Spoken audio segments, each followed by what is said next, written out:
In this video, I will show how to draw perfect horizontal line in Microsoft Excel. So click on Insert, then Shape, select the line, press and hold Shift key and draw your line. Shape outline and select any style.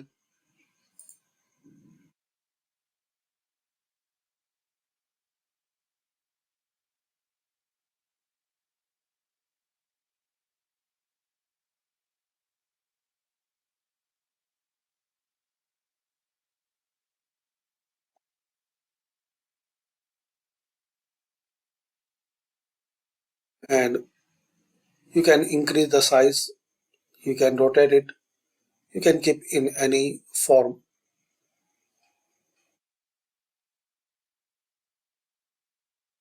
And once you press Shift, you can draw a perfect horizontal line. So thanks for watching.